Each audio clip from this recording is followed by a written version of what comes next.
Hey, salut tout le monde, bienvenue à l'épisode numéro 8 de quatrième période. Fred Bombardier, c'est moi, mon acolyte. Pat Lorrain, yes sir. Mais des fois, c'est moi, son acolyte. On est l'acolyte de Les, l'année. les acolytes.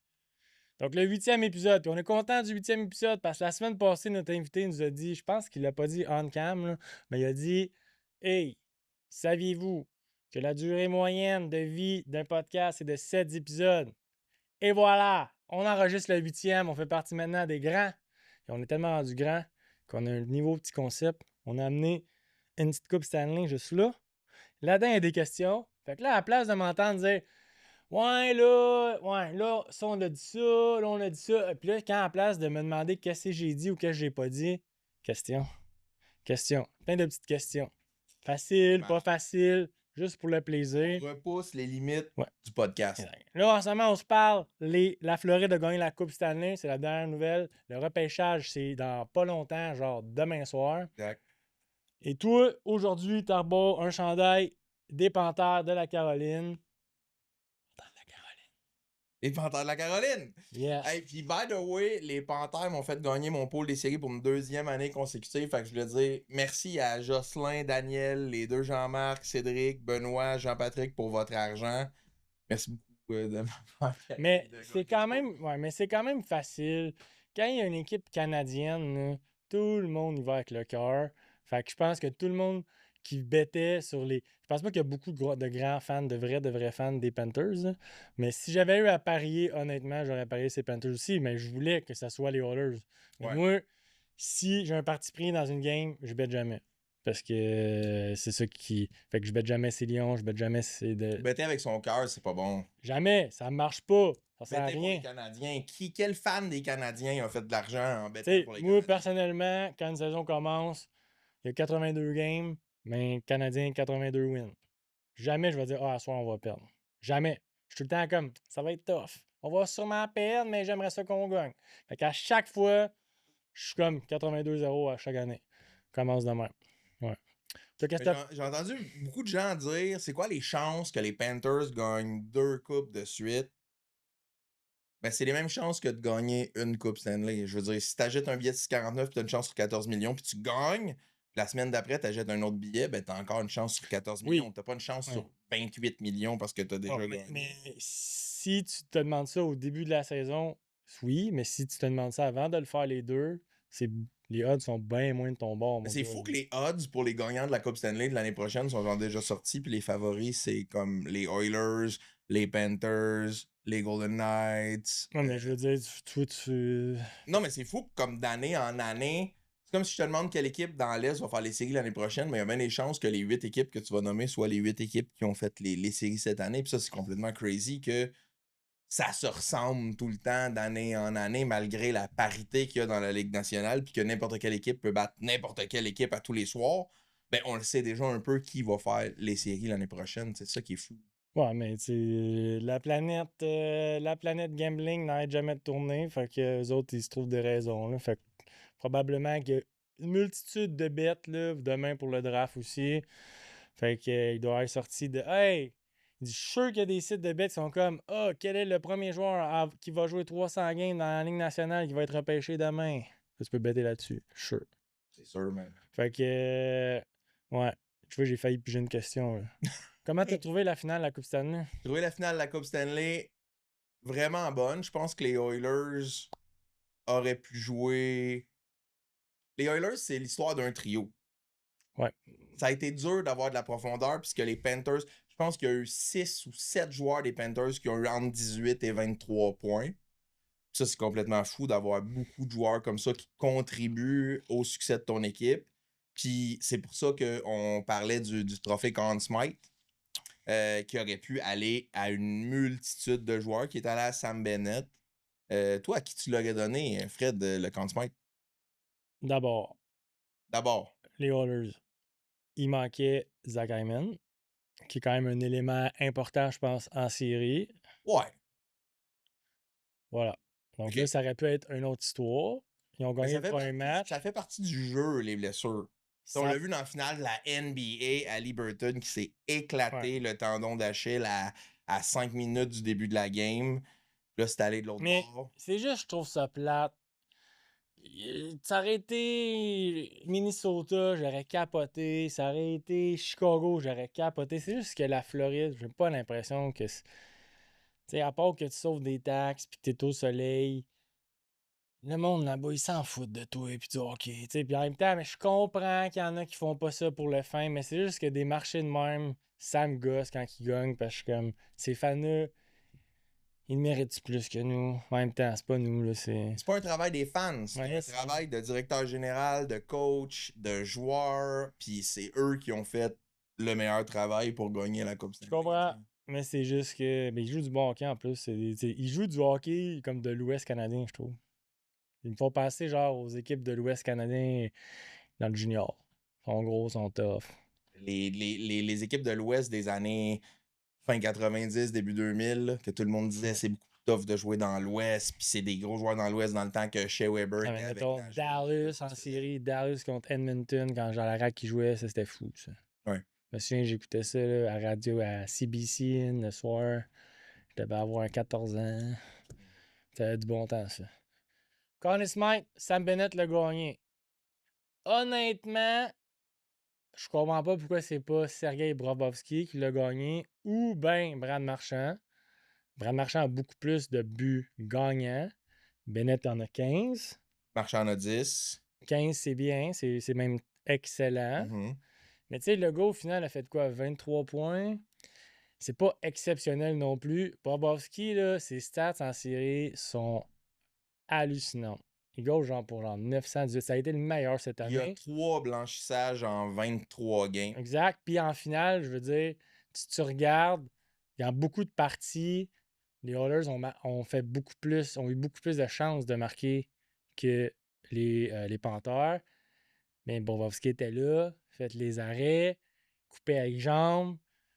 Fait que, tu sais, honnêtement, je pense que c'était plus facile de marquer des buts pour les Panthers que pour les, les Oilers. Puis, tu sais, comme, c'est juste que là, je pense des fois, ils aiment ça le donner à des gars ordinaires. Là, comme, ah ouais. Tu sais, Sam Bennett en saison, là, c'est. Lui, là, il va faire péter la banque, là. À part, je pense, s'il reste en Floride. Moi, c'est un gars que tu lui offres un contrat de 5 millions par année pendant 8 ans, si tu veux. Mais c'est pas un gars qu'il faut qu'il dépasse 5 millions parce que c'est pas lui qui va t'amener en série. C'est ça le problème. Ça n'aurait pas rapport qu'une équipe comme, mettons, les Ducks ou bien le Canadien offre 9 millions à Sam Bennett pour qu'il vienne jouer quand on n'est même pas sûr de faire les séries parce que c'est pas lui qui va t'amener. Une fois dans les séries, par exemple, là, il devient fou. Il a 0,55 points et il a 0,55 points par match en saison régulière avec les Panthers depuis qu'il est arrivé, mais en série, c'est 0,76. Il augmente de 50% sa contribution offensive. C'est fou. Sauf que c'est pas qu'un gars qui fait 51 points que tu vas. C'est pas lui qui va t'amener dans les playoffs. Fait que moi, là, les gars que tu payes cher en saison régulière, faut que tu te rendes en série. C'est ça l'important. C'est sûr. Tu sais, Bennett, il a beau être bon en série, sauf que s'il se rend pas, ben, c'est pas lui qui va t'amener en série. Fait Ben, le système de jeu des Panthers est fait en sorte, tu l'as dit, 23 points en série éliminatoire, c'est rien d'impressionnant si tu compares à des McDavid, si tu compares à des Draisaitl. Le système de jeu est tellement différent parce que, comme je disais, tu as 7 gars qui ont fait entre 18 puis 23 points. Fait que ta production offensive est divisée vraiment entre 3 trios. Fait que là, c'est pas plus un gars ou un autre gars qui va t'amener en série. Mais rendu en série, à chaque présence sur la glace, ils ont une chance de marquer un but Ouais, mais parce que tout le monde peut marquer un but.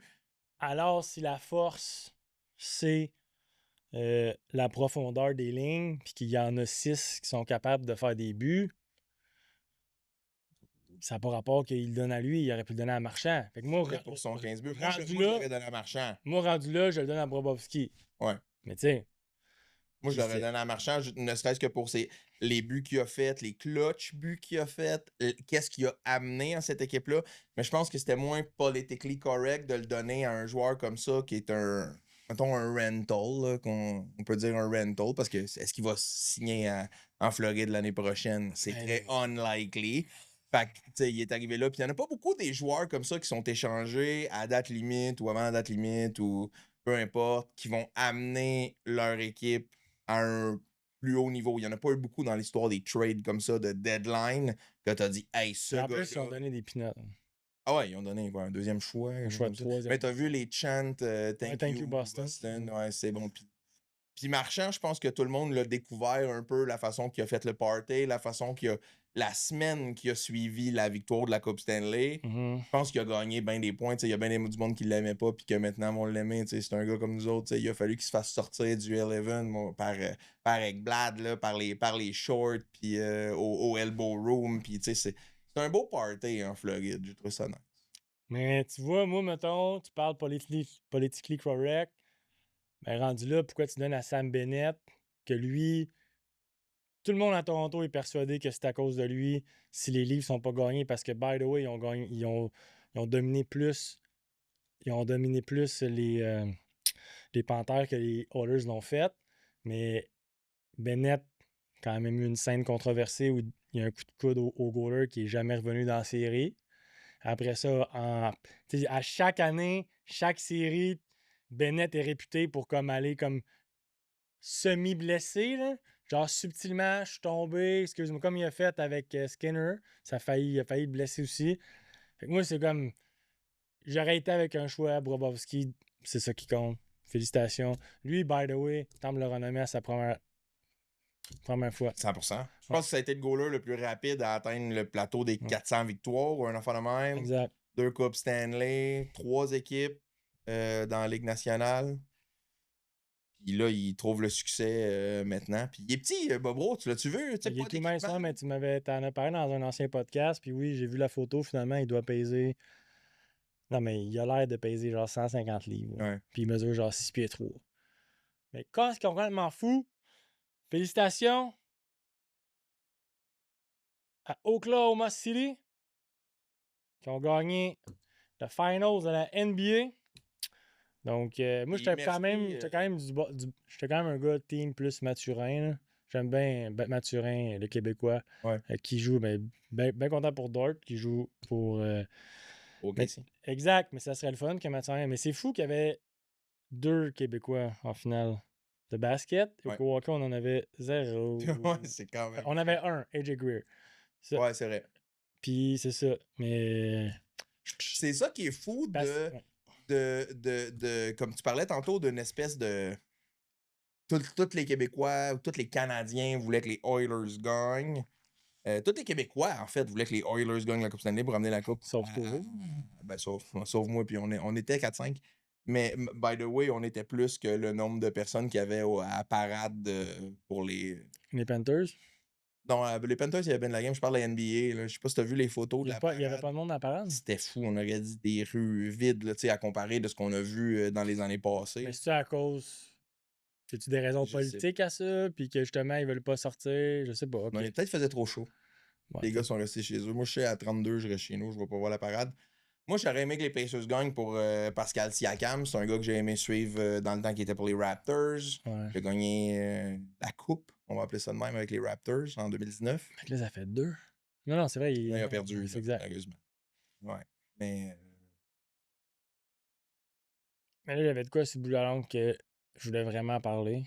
Puis là, tu m'as. Ah, mais c'est ça, je disais. Je parlais que la poignée de gens qui voulaient que les Oilers gagnent, oui, c'est une équipe canadienne. Ouais. Mais il n'y avait pas de joueurs québécois. Fait que les Québécois qui voulaient gagner, je comprends la patriarchie. Puis là, on parle de joueurs québécois avec les Canadiens. On parle de joueurs. Est-ce que c'est nécessaire d'avoir. Oui, non, mais là, c'est parce qu'il faut se dire les vraies affaires. Le hockey au Québec, là, malheureusement, là, c'est parce que là, c'est pas normal qu'il y ait des joueurs qui deviennent plus importants dans leur équipe de football ou de basket même de baseball que de joueurs québécois dans le sport national. Moi, ça me fait capoter. Puis ça, c'est uniquement. Parce que qu'est-ce qui arrive? C'est qu'au Québec, là, dans les dernières années, depuis une vingtaine d'années probablement, là, les meilleurs joueurs qu'on voit, là, puis dans de rares. Il y en a que c'est pas ça. Mais c'est parce qu'il faut que tu compétitionnes avec les meilleurs. Tout le temps.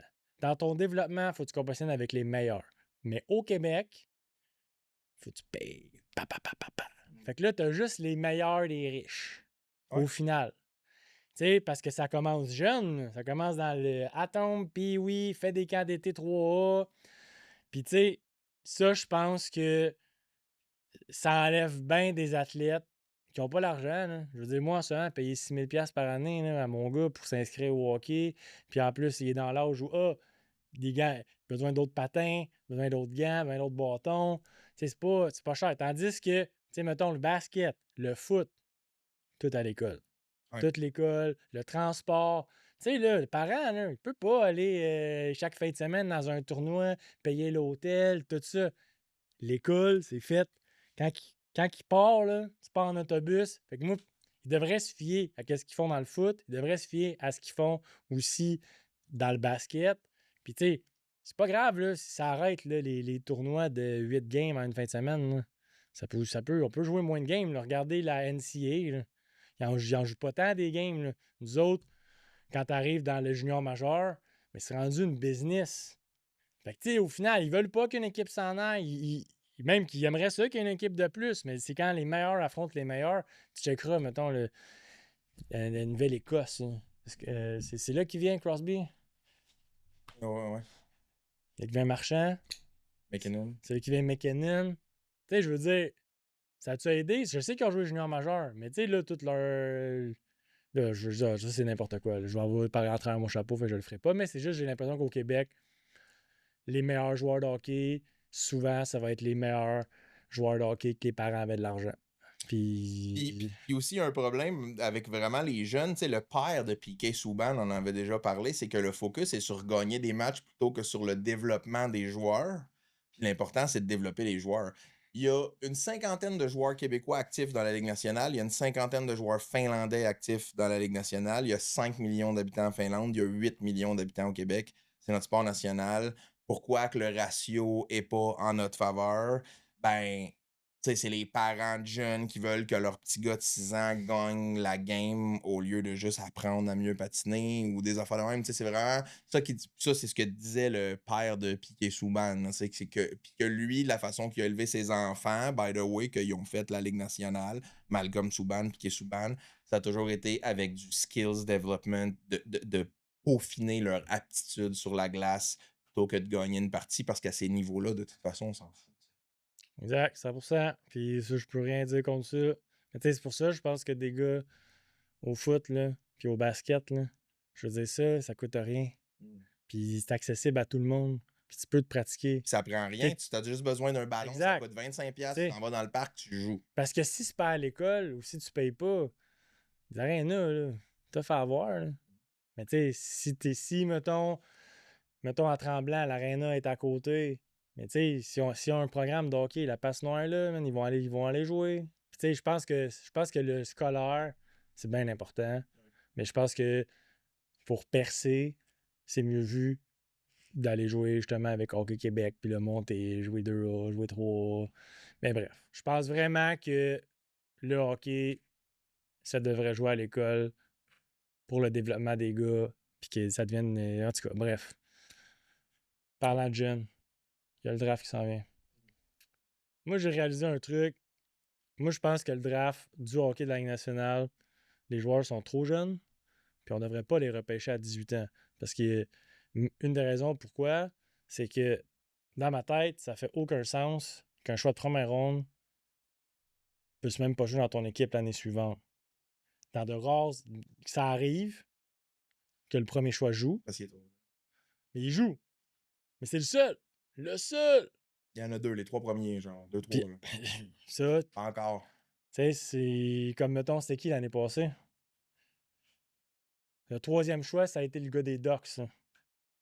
Comment il s'appelle, là? C'était un upset quand même. Là.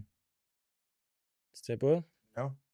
Tu vois, il joue dans l'Ouest canadien, mais c'est un bon joueur, mais il n'a pas joué cette année, puis il ne jouera probablement pas l'année prochaine. Le premier choix à avoir l'année passée, c'était Celebrini. C'est le seul qui a joué. Tout le reste n'ont pas joué.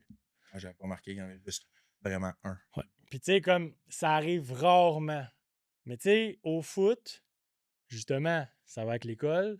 Ben, que tu sois repêché en 5e ou 6e ronde, c'est sûr que tu joues, ou presque. Ils te repêchent par tes qualités qu'ils ont besoin là. Au hockey, c'est tous des projets. Ouais. Le gars a 18 ans. Sam Bennett n'est pas capable de faire un pull-up. Tu comprends? À ce moment-là, il était. Casey Middlestat, il avait pas été capable. Mais c'est ça, c'est que genre, ces Pas gars. fini d'être développé. Il est pas fini d'être développé, puis il y en a même que si, justement, ils n'ont pas joué toute leur vie, mais à 19-20 ans, c'est là que là, ils embarquent pour vrai, puis ils sont forts. Il y en a. Tu sais, moi, je trouve que ça. Je pense quand même que ça devrait monter à 19, puis je pense que ça aiderait les ligues juniors aussi à garder son monde, à garder comme des bonnes équipes compétitives, puis c'est plus facile de savoir. Parce qu'à 18 ans, là, même dans le junior, là, tu joues contre des gars qui ont genre 21, 22 ans, là, bien plus fort que toi. Là.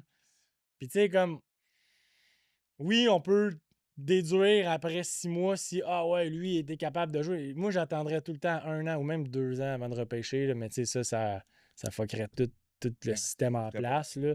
Mais parce que c'est ça qui arrive. Là, en ce moment, le Canadien, c'est 16-17 les choix qu'ils ont. C'est des projets, là. Tu comprends? Ça m'intéresse semi parce que je suis comme. Je sais même pas quand est-ce qu'on va y voir. Ah, c'est une chance sur 3 qu'il y en ait un qui joue dans la ligue dans les 5 prochaines années. Genre. Puis cet aidé, ça doit être pas mal moins que ça. Ouais.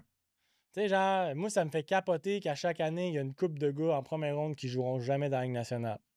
Ça, c'est. Wow. Ben oui, puis moi, aussi, je pense que c'est pour ça que bien repêché, c'est 2, 3, 4, 5, 6e ronde. Tu sais, bien repêché en première ronde, tout le monde est capable de faire ça. Moi, je suis capable de faire ça, toi, t'es capable de faire ça. Tu sais, on le sait un peu, on check les mock drafts, on check les rankings. Puis c'est pour ça qu'il y a aussi des joueurs de 5, 6, 7e ronde qui se mettent à avoir des super belles carrières parce qu'à un moment donné, c'est des guesses que tu prends. Je pense qu'il y a plus de joueurs qui ont jamais été draftés que de choix de 3e ronde dans la ligue, genre. Mais c'est pour ça que je pense qu'il faudrait attendre avant d'être drafté parce Ouais. que au moins, tu sais qu'est-ce que tu prends, c'est pas juste des guesses. Parce que là, rendu là, à quoi ça sert à part pour les 10 premiers ou les 30 premiers? Fait que c'est juste ça. Moi, C'est des educated guess, Exact. mais ça reste des guess. Moi, c'est juste ça. Puis là, en plus, là, qu'est-ce qu'il peut repérer? Là, je sais pas si tu as vu dernièrement, là, la NCAA accepte que les joueurs de la Ligue junior majeure aillent jouer avec eux. OK. Avant, tu n'avais pas le droit. Si tu faisais juste une année de Q, la NCAA faisait tu pourras jamais venir dans nos programmes. Maintenant, ils sont comme non, non, vous pouvez venir. Fait que là, ils ont perdu quand même une couple de joueurs. La LHMQ. Ça, c'est vraiment pas bon pour la Ligue. Parce que là, en plus, tous tes meilleurs vont partir jouer dans d'autres ligues qui leur offrent des avantages.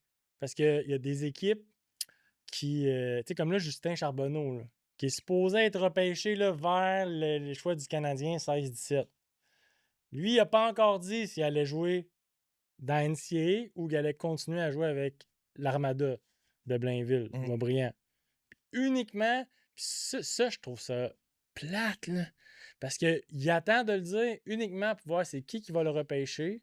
Parce qu'au final, ça veut dire je veux rester dans la JMQ, mais s'il y a une équipe comme la Caroline, il y a un gars qui est allé dans NCAA parce qu'il a dit qu'il s'est fait conseiller de nous, on préférait que tu ailles jouer dans NCAA. Bien, tout dépend de l'équipe avec qui il va aller avec si l'équipe elle aime ça. Si ça ne dérange pas la GMQ, je pense qu'il va rester.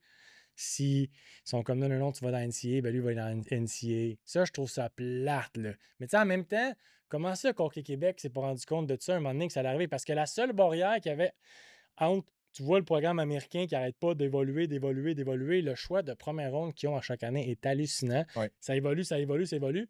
Puis la seule affaire qui te protège de tout ça, de que tes joueurs n'aient pas joué là, c'est une règle qu'eux-mêmes ont mis il y a des dizaines d'années qui était si tu as joué juste une game dans les juniors majeurs, peut-être plus que ça, mais si tu as joué dans les juniors majeurs, tu ne pourras jamais venir jouer avec nous autres.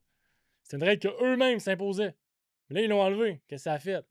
C'est sûr que toi, tu es un joueur de talent et tu penses que ça va être mieux pour ton développement d'aller jouer dans la USHL parce que tout le monde n'arrête pas de te dire que la NCAA, c'est meilleur. Puis que tu te rends compte à chaque année qu'il y a de moins en moins de Québécois qui sont repêchés en première ronde. C'est vrai que j'ai l'impression que dans NCAA, peu importe les programmes de développement des États-Unis, le Big Ten ou n'importe quoi, il y a tout le temps plus de joueurs par équipe qui sont repêchés. Il y a moins de joueurs, il y a moins d'équipes, fait qu'il y a plus de meilleurs joueurs par équipe. C'est ça, mais ils s'affrontent, ils jouent tout le temps contre. C'est ça. Moi, il y a moins de matchs, il y a pas mal moins de matchs. Quand tu dilues, puis en plus, quand tu es dans USHL, tu joues juste contre. Mettons, tu es dans la team américaine, mais tu joues juste contre des personnes plus vieilles. Tout le temps contre des personnes plus vieilles. Puis ça aide à être meilleur. Puis là, les meilleurs sont ensemble, puis ils jouent contre du monde meilleur. Là, qu'est-ce qui arrive? C'est qu'au final, comme je disais tantôt, hey, On a une place sur notre 4e ligne dans le midget 3, puis on a deux. On a deux gars pareils, mais j'ai l'impression qu'ils vont favoriser celui qui va être prêt à donner de l'argent tout le temps. Tu sais, genre, mais c'est ça en même temps, je peux me faire envoyer chier parce que le monde va dire, tu sais pas comment ça marche, t'es pas là-dedans. Non, je suis pas là-dedans. Mais moi, ce que je vois, c'est qu'on a plus de talent au Québec. Puis que quand tu regardes ça en ce moment, là, dans le top 50 de la ligue, on a-tu un gars? Berdo? Marchessault? Dans les def? Oui, avec Chris Letang. Hein? Tu sais, c'est tough, là. On en a. Lafrenière, il est peut-être dans le top 50. Lafrenière. Fait que bref, c'est ça. Fait que là, Pom McKenzie, qui est un insider de TSN, qui lui, année après année, ça n'a pas de sens. Il est capable de savoir qui va être repêché en premier. L'année de Slav, c'est genre le seul qui a dit que Slav allait être premier. Tout le monde trouvait qu'il était fou. Même le monde au Centre Bell quasiment hué Slavkovski quand il est passé. Puis, parce que tout le monde pensait que c'était Shane Wright. Puis, lui, cette année, il dit que c'est Matthew Shefford, le défenseur, qui a été blessé, beaucoup plus qu'à son tour. Et ça serait un no-brainer. Le gars est incroyable. Il serait le premier choix. Il irait avec les Islanders. Ça serait-tu ton premier choix, toi, ou pas? Ou tu irais pour Misa? Ben, ça dépend. Si je suis les Highlanders, ouais. C'est sûr que je vais pour Schaefer parce que là, t'as un gars qui joue pas du même côté que Dobson. T'as un gars. Puis on le sait, le style de jeu des Highlanders. Personne dans cette équipe-là a fait 60 points l'année passée. C'est un style de jeu plus défensif. Patrick Roy, on le connaît, on sait comment il marche. Il veut gagner des games, il s'en fout de flasher. Fait que je pense que dans la position des Highlanders, oui, j'y vais avec Schaefer. Sinon, ben, si c'est mon équipe à moi, indépendamment, là, je veux dire, si c'est les Canadiens qui ont le premier choix cette année. Mais JF Raymond pose une question. Il a dit, est-ce que Matthew Schaefer, c'est le prochain Karl McCarr?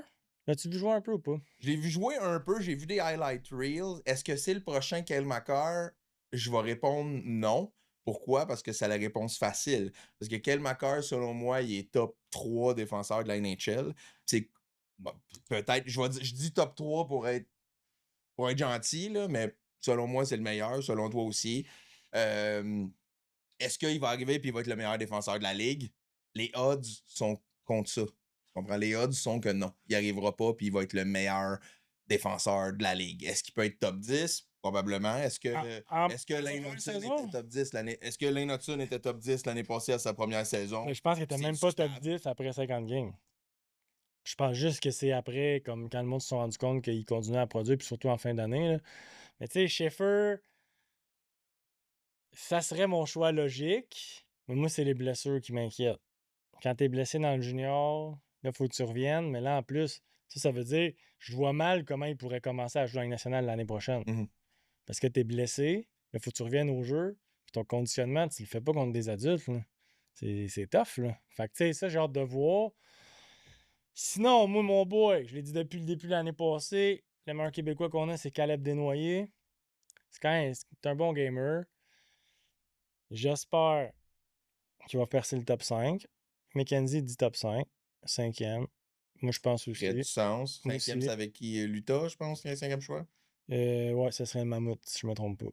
Puis, c'est ça. Sinon, le Canadien, moi, je pense qu'ils vont y aller avec Justin Carbonneau s'ils peuvent. Mais, tu sais, en même temps, parce que c'est le meilleur joueur disponible selon toi ou parce que c'est un Québécois? Parce que comme on parlait tantôt, tout le monde au Québec voulait que les Oilers gagnent la Coupe. Pourquoi? Pas parce qu'ils ont des joueurs québécois, ils en ont pas pour avoir une équipe canadienne. Les Canadiens, c'est une équipe canadienne. Moi, si tu parles l'anglais, le français, l'espagnol, le klingon, le langage clic là, des tribus africaines, si t'es le meilleur joueur disponible, c'est toi que je veux dans mon équipe. Si t'as besoin d'écrire sur un tableau pour te faire comprendre, ça me dérange pas si t'es le meilleur joueur disponible. Mais est-ce que tu parles de lui parce que c'est un joueur québécois ou parce que selon toi, ce serait le meilleur joueur disponible 16e ou 17e rang? Mais je pense que ça joue un peu des deux. Là. Si on a le talent égal, ils vont choisir Québécois ou pas. Moi, personnellement, je vais chercher Carter Bear. J'essaie de m'avancer un peu pour m'assurer de l'avoir. Mais c'est parce que, pour vrai, là, ces choix-là de milieu de peloton, tabarouette. Ah!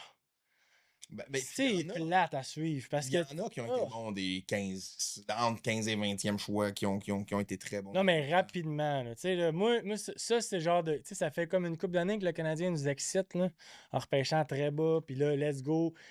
L'été, qu'est-ce qui se passe avec le gars? Hey, il est-tu prêt pour le camp? Peut-être des chances de faire l'équipe. Là, faut oublier ça. Là. Ça, c'est des gars qu'on va voir dans 2 ans, 3 ans, 4 ans. Mhm. Tu sais, fait que, est-ce qu'ils vont s'avancer? Vont-ils reculer? C'est ça la question. On a fait le tour de ce qu'on voulait parler un peu du draft. Mais le draft, cette année, on dirait qu'il m'excite moins que les autres années. À cause que le Canadien est loin. Je sais pas si c'est ton cas aussi. Ouais, ben tu sais, on a Parce été que- chanceux de repêcher top 10 quelques années consécutives. Là. Ben, peut-être pas consécutives, mais tu sais, de Sergachev à Caulfield, à tous ces joueurs-là qui ont été repêchés top. Nikita Sherbak. Ouais, Jacob Delarose. Deuxième ronde, ça. Jacob Delarose, c'est un deuxième round. Ouais. Ryan Paling, Yep. qui vient d'être échangé d'ailleurs aux Ducks. Hey, hey man, les Flyers vont être soft. Oh my god. OK. On finit avec ça. Une question direct la coupe? Direction de la coupe. Oh my god. C'est facile. Ça. Quelle Hey, équipe. pas ça. Ben, c'est très Je l'ai facile. pas. Quelle équipe a atteint la finale de la Coupe Stanley 5 fois entre 2015 et 2022? 5 fois Ouais. la finale Ouais, ils ont fait la finale. entre 2015 Et 2022. et 2022. Mhm. Ben tough. C'est pas les Canadiens. Non. Ils l'ont fait 5 fois.